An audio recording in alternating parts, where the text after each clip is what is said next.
Quelques mois après les rencontres de la cohorte, nous avons contacté les participants pour savoir ce qu'ils avaient retiré de cette formation en co-learning et connaître les impacts sur leur travail.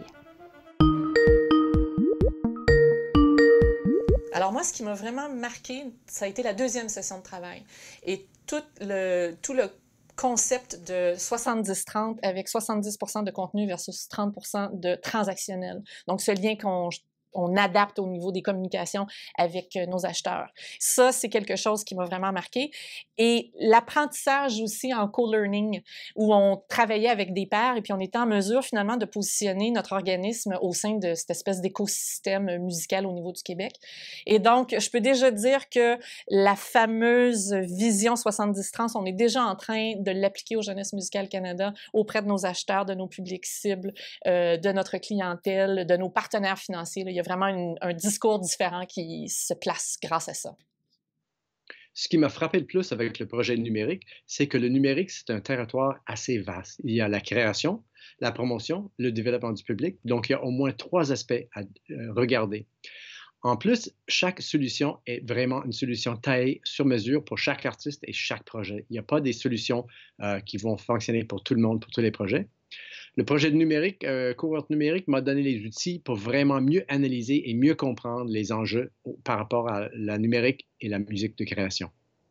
Ce qui m'a plus frappé dans la cohorte du numérique, c'est qu'il y a un changement de paradigme pour les organismes qui font de la musique plus classique. Depuis 200 ans, on présente la musique de la même manière. Et là, on nous offre, il y a multiples possibilités. Moi, j'avais peur un peu de toutes ces nouvelles choses, mais tranquillement, en tout cas dans le bureau, on prend ça une chose à la fois. On commence par nos communications, qu'on voit maintenant en 2 volets, mais aussi comment on va présenter les choses au public lors des concerts. Mais comme je le disais, au niveau des communications, on voit le côté éducatif. Ça m'a beaucoup frappé combien, au niveau du numérique, les gens ne veulent pas juste de la vente, ça devient un outil d'éducation. Et puis, c'est comme ça qu'on le prend beaucoup maintenant ici à l'orchestre. J'ai vraiment beaucoup aimé la qualité des intervenants, des gens très actifs, des gens de terrain, compétents, puis en même temps très simples, qui nous traitent, qui savent en fait qu'on est comme eux, des diffuseurs, qu'on essaye d'améliorer l'expérience du spectacle. J'ai trouvé aussi le fait qu'on était autour de la table, plusieurs organismes, des grands comme l'OSM ou l'Orchestre symphonique de Québec, et puis des petits organismes, et qu'on était tous à peu près dans la même expectative face aux nouvelles technologies, c'est-à-dire un peu démunis, un peu confus, et puis tout ce bouleversement, ce chambardement des normes du marché nous touche tous. Ça aussi, j'ai trouvé rassurant et stimulant. Personnellement, j'ai l'impression que c'est peut-être la première fois que je saisis l'anguille parce que les communications, surtout à notre époque, c'est difficile à comprendre.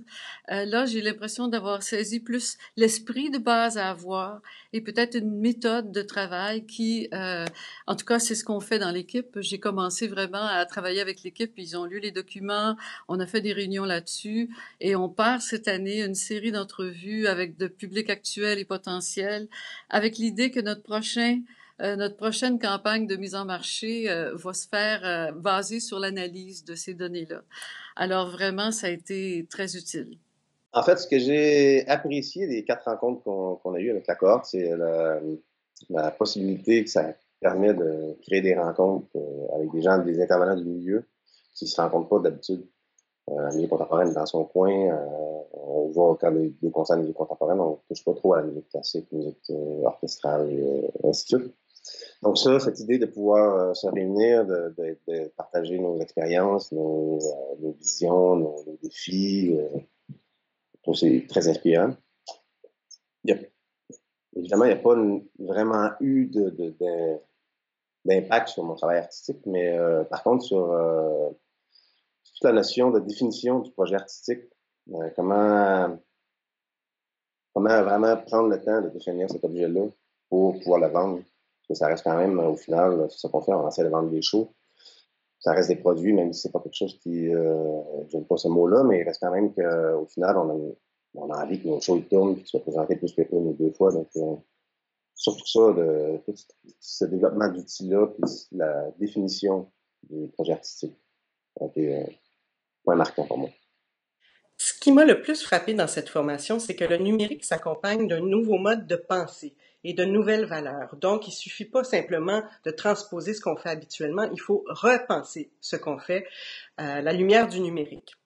Personnellement, j'ai été particulièrement touchée par l'aspect social du numérique. J'avais pas mesuré à quel point le numérique avait cette portée au niveau de la médiation, de la démocratisation, de la communication, de la co-création également. Et au niveau professionnel, nous sommes présentement en train de réfléchir à notre stratégie numérique, donc forcément, tous ces apprentissages nous seront utiles pour avoir une stratégie qui va rejoindre le plus de gens possible. Ce qui m'a vraiment le plus frappé et le plus marqué dans ce processus-là, en fait, c'est à quel point les besoins des organisations culturelles sont relativement similaires, en fait, des unes aux autres. Les besoins, les budgets changent, oui, mais fondamentalement, les besoins d'attirer des gens, de se faire connaître, de notoriété, d'engagement et d'intérêt, de générer de l'intérêt, sont relativement les mêmes. Et le numérique peut faire une grosse différence par rapport à ça.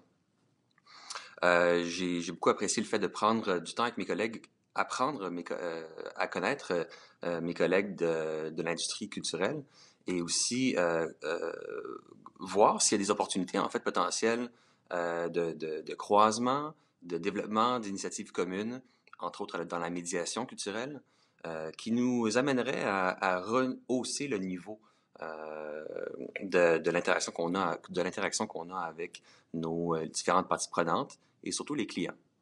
Alors, ce qui m'a intéressé dans la cohorte sur le numérique, c'est vraiment les échanges avec les pairs. Donc, c'était très intéressant de voir toute l'expertise qui était réunie autour de la table. J'ai particulièrement aimé et apprécié les échanges, les discussions autour de la médiation culturelle. Et je peux dire donc que ça m'a influencé dans mon travail de tous les jours en médiation culturelle à l'Orchestre symphonique de Québec. Et ça m'a renforcé dans mon idée vraiment de l'importance d'utiliser le numérique dans notre travail, notamment en développement des publics en musique. Ce qui m'a le plus frappé, c'était de voir qu'on était tous des gestionnaires qui avions la même réalité face au web. On était habitués de l'utiliser personnellement, mais professionnellement, c'était quelque chose qui nous échappait un petit peu. Donc, cette formation-là nous a permis de faire le point là-dessus. Personnellement, ça a été intéressant parce que j'ai rencontré beaucoup de gestionnaires avec lesquels je vais pouvoir continuer à travailler sur ces questions-là, peut-être même pouvoir collaborer, mettre des ressources ensemble pour explorer dans ce milieu-là du web. Sinon, un mot qui m'a frappé, c'est la segmentation. Segmentation parce qu'en fait, on ne savait pas qu'on était assis sur une mine d'or de renseignements. Maintenant qu'on le sait, on peut les utiliser en promotion, en diffusion. Vraiment utiliser ça pour rejoindre nos clientèles et nos différentes clientèles. Ce qui m'a frappé, c'est que finalement, on est pas mal tous à la même place, le milieu des musiques de concert au Québec, par rapport aux défis numériques. On cherche à s'inventer ou à comprendre notre personnalité numérique. Puis finalement, j'ai constaté que Super Musique, on en avait une personnalité numérique, et puis qu'on avait déjà mis en place des outils, mais qu'il fallait pousser encore plus. Puis pour parvenir à vraiment s'implanter, on avait peut-être besoin d'aller chercher du soutien ailleurs. Et puis, c'est ce qu'on a fait, Super Musique. On a engagé du nouveau personnel pour poursuivre notre défi numérique et de bien rayonner dans l'univers numérique avec Production Super Musique. Tout d'abord, je voudrais dire que j'ai beaucoup apprécié l'expérience de co-learning, la générosité des participants, l'ouverture, le partage des informations et des expériences. J'ai trouvé ça très, très enrichissant. J'ai constaté qu'à peu importe la taille des organisations, nous faisons face tous au même questionnement. Donc, comment intégrer les outils numériques à nos concerts? Comment les utiliser dans la promotion et la médiation culturelle? Et on est tous un peu prudents face à la diffusion. C'est-à-dire que ce qu'on veut d'abord, c'est avoir des spectateurs dans notre salle. Donc, comment procéder pour la diffusion. Pour le festival, je pense qu'on est quand même comment dire, sur la bonne voie au niveau de l'intégration des numériques. C'est sûr qu'on ne peut pas faire au niveau de la promotion un virage à 180 degrés, étant donné notre clientèle. Donc, il faut quand même respecter ça et garder un peu de médias traditionnels et intégrer le numérique. Mais je pense qu'il va nous être très utile au niveau des données qu'on va pouvoir aller chercher lors de l'utilisation du numérique. Alors, ce qui m'a le plus frappé lors de ces rencontres-là, c'est que les grands autant que les petits, on a tous l'air d'être au même niveau en ce qui concerne la question du numérique. D'un côté, ça m'a fait me sentir moins seule dans cette espèce de tourbillon qui nous emporte puis qui nous fait travailler de plus en plus fort pour rejoindre les gens, pour rejoindre notre public. C'est à la fois réconfortant là, de pas se sentir seul, mais c'est aussi déstabilisant de constater que toute cette agitation numérique puis cette espèce d'obsession numérique nous donne souvent l'impression d'être en contradiction et même en compétition avec les arts de la scène. Bizarrement, tout ça, par contre, ça m'a permis de confirmer que nous, à l'Ensemble contemporain de Montréal, on fait plusieurs choses déjà dont on a discuté. On met tout ça en pratique, puis on constate qu'on est plutôt à l'avant-garde qu'à la traîne dans ce domaine-là. Ça donne confiance, mais aussi ça justifie notre questionnement perpétuel, à savoir c'est quoi la prochaine bébite qu'il va falloir apprivoiser pour continuer d'être dans le coup.